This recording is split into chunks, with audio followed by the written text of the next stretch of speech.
Des oiseaux. Des oiseaux. Les oiseaux, c'est ce qui s'envole dans le ciel.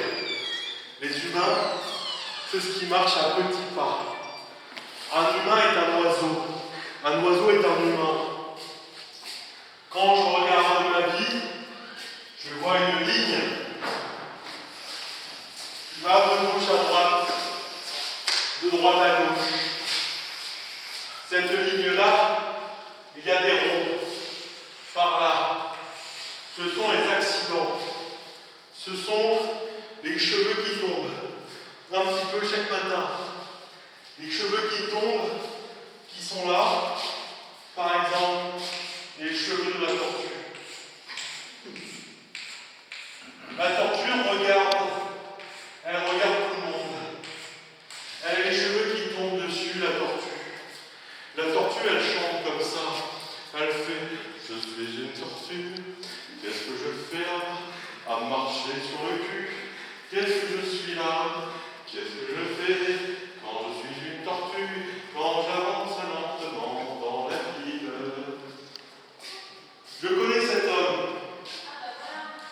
C'est quelqu'un d'intéressant qui a des sourcils. Des sourcils qui dansent. Des sourcils qui chantent. Il a aussi des cheveux qui tombent sur les yeux et un nez qui tombe de la barbe. Et la barbe, elle descend, elle tombe sur la cravate. Et la cravate, elle danse aussi. La cravate, elle se jette comme ça. Et après, on en fait un politicien. Une cravate, c'est comme un vêtement pour le cou. Il y a beaucoup de gens que je connais qui ne me connaissent pas parce que je les connais. Je ne sais pas si je suis moi-même ou bien si je suis l'autre, qui est quelqu'un d'autre mais qui n'est pas moi-même et qui est moi-même quand même. Quand j'aime la vie, je l'aime à pleines dents, je croque la vie à pleines dents, comme une pomme ou une banane. Il y a une banane ici. La banane est mangée. Je ne peux pas la manger parce qu'elle est sur le mur. En fait, c'est un dessin de banane. Ce n'est pas une vraie banane. Je ne peux pas y croire que ce n'est pas une vraie banane. Je sais pas. Quand je repense à mon enfance, je revois des petits monstres comme ça qui se baladaient sous mon lit et qui me parlaient chaque matin. Le petit monstre était comme ça. Mais sors de ton lit, toi. Et qu'est-ce que tu fais là? Et enlève ton coussin. Mais qu'est-ce que tu fous? C'était ça le problème. Le petit monstre, il était en dessous de moi et moi j'étais au-dessus de lui. J'attrapais les mouches en regardant dans ma tête. Il y a des chevaux dans ma tête. Des chevaux. C'est pas vraiment le bruit d'un cheval, mais quand même. Ça y ressemble. Je pense que dormir, c'est festoyer en rêve. C'est-à-dire qu'on rêve par moments de vivre au-delà de la vie, parce que la vie n'est pas assez imposante pour elle-même, donc la vie elle danse elle-même toute seule. Je ne sais pas si je suis clair. Mais il y a du vide un peu partout. C'est-à-dire que là, vous voyez un bonhomme. Il lui manque un nez. Et pourquoi il lui manque un nez? Parce qu'il ne respire pas. Il respire par les yeux. Et les yeux eux-mêmes respirent par la tête, le crâne, la bouche, la barbe. La barbe, elle-même repart. J'ai déjà regardé ma montre en me disant c'est l'heure de commencer sa vie. C'est l'heure de comprendre un peu ce qu'on est. De se dire qu'on a eu la naissance qui était intéressante, l'enfance qui est intéressante, l'adolescence qui était intéressante, et l'âge adulte qui est intéressant. Plus, si on devient vieillard à un moment, ça va être intéressant. Je pense qu'être vieux, c'est compter une ride chaque matin, puis de se rappeler de son enfance et de se dire qu'on marchait à quatre pattes un peu partout. Moi, je pense que les oiseaux, qui sont là, je vous dessine un oiseau. L'oiseau qui est là s'envole du mur. Le mur lui-même s'envole. Le mur pointe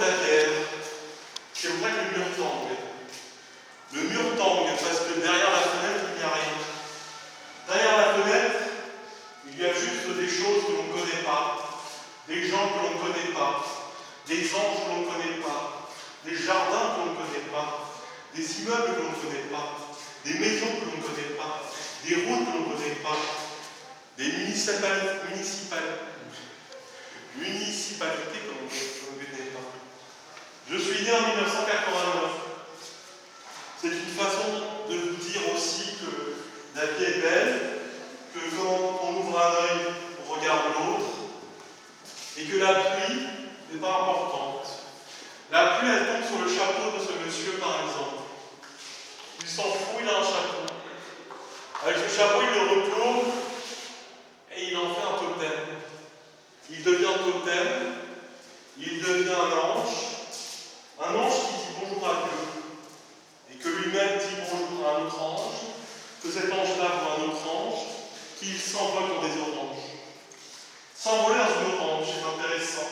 C'est comme marcher dans une banane et non marcher sur une banane. Je repense au chien que j'ai vu hier, qui se baladait à côté de moi. Je me disais qu'il était intéressant de voir son squelette à ce chien pour comprendre pourquoi il est un chien. Qu'est-ce qu'un chien, sinon le meilleur ami du cosmos? Avec les chiens, on comprend tout. On comprend pourquoi on marche dans la Lune, ou on marche parfois sur la Lune. Et l'on voit que c'est un pas pour l'homme, un pas pour l'univers. La Lune n'existe pas vraiment. La Lune, ce qu'il y a, c'est qu'elle a des lunettes, la Lune. Elle a des lunettes. Elle fait à manger la Lune au soleil. Et le soleil s'ébahit chaque matin en regardant la pluie arriver. Il y a des angles morts par moments. Il y a des routes faciles, il y a des péages. Il y a un peu tout dans la vie. Et la vie, elle se recrée chaque matin. La vie, on la fait parfois tomber, on la rattrape, on la fait parfois tomber, on la casse. Et parfois, c'est bien de la casser, puis de redessiner sa vie comme ça, avec un ange en poule, qui illumine la terre, qui illumine les cieux, même si je ne crois pas tellement.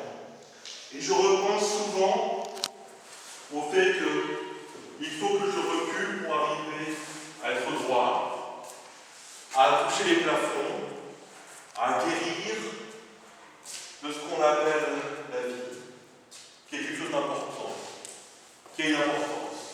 La vie est importante. On repense la vie comme quand on boit un jus d'orange. On s'est dit que ça nous est guéri. Boire la vie. Pourquoi pas boire la vie? Boire la vie. Se dire qu'elle est importante, qu'elle est exultante, la vie, elle attend, tranquillement. Elle sort du ciel, la vie, elle descend, elle va sur terre, elle fait des arbres, elle fait des chemins de fer. C'est plutôt l'homme qui fait les chemins de fer, même si la terre fait elle-même des chemins de fer.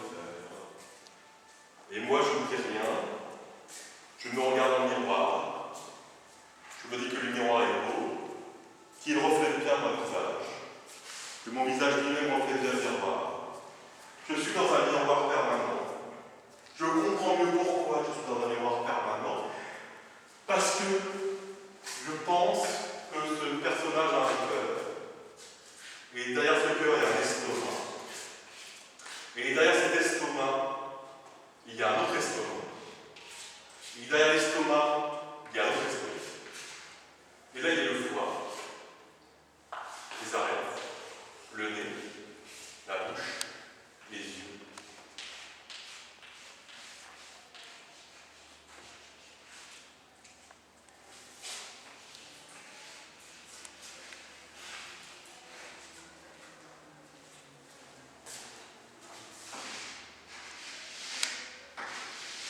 Voici un pélican qui vous salue. Un petit oiseau qui se lance dans le ciel, qui oublie la mer, qui fait tomber les vagues, les vaguettes, et le sang coule tout le temps.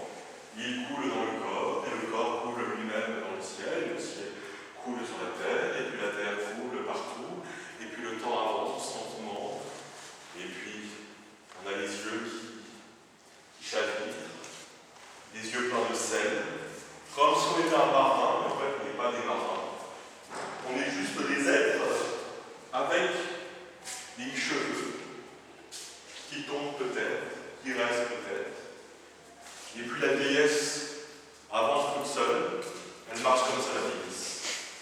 Elle marche comme ça. Je suis vieux, je suis vieux, je suis vieux, je suis vieux. Et les bébés continuent de regarder d'autres bébés. Quand j'étais petit, je faisais 4 kilos. J'étais le plus beau bébé du Val d'Oise. Et le temps avançait tout le temps, comme ça, tranquillement. J'étais le bébé du Val d'Oise. Et je me disais que c'était important d'être le plus beau bébé du Val d'Oise. Même le premier jour de ma vie, je me suis dit ça. Ensuite, j'ai chanté. J'ai chanté. J'ai chanté. Cette chanson, que le monde est beau sous la terre. J'étais un bébé voleur. J'étais intrigant. Je ne mettais pas dedans. Je regarde le temps passer, les nuages souffler sur le sol de Paris.